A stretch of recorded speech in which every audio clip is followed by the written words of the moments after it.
John Beeden is Berthon family. Superyacht captain, published author, outstanding raconteur. He spent a couple of winters at Berthon, UK as refit captain on a Delta 88 we had here.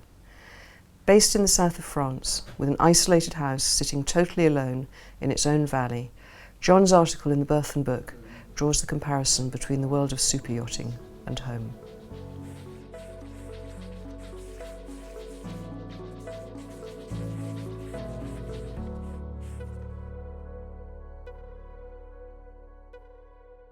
John, it's been a very long time since you're in the UK, and I can see from the background, looking at you on Skype, that you are at home in your lovely house in France.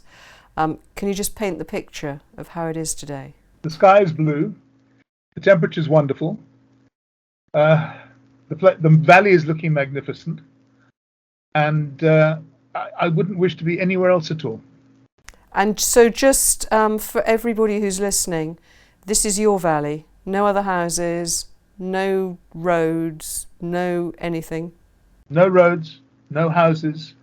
The nearest neighbour is about a kilometre behind me. Wow. And the only people I hear are workmen that sometimes go up to the water tower up on the top of my land. But I asked them to be quiet. So. And they are. And they.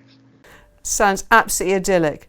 And of course, it's a complete contrast to your work as a superyacht captain. Tell me how that works. There could not be a bigger difference between the two lives. Besides dealing with people all the time, whether it's crew, guests, owners, ship's agents, whatever, besides having people around you all the time, it's the noise. Constant noise on a boat. And there is always noise on a boat. Even on sailboats, there's always noise of some sort. Mm-hmm. And here there isn't. And the absolute privacy. I have this terrible feeling sometimes that if I stay here for too long on my own and then go and stay in a hotel, I'll want to have the whole floor.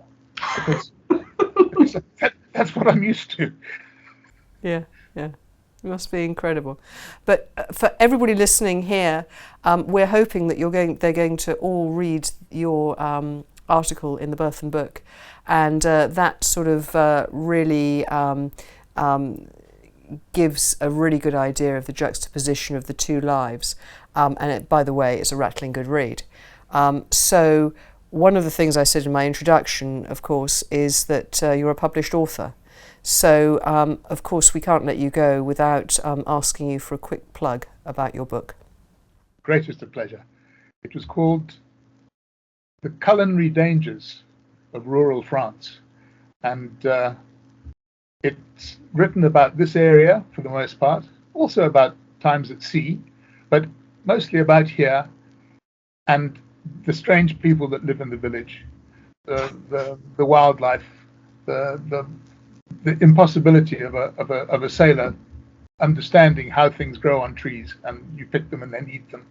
And there's a second book coming. There will be more culinary dangers of rural France coming up, hopefully in about 6 months' time.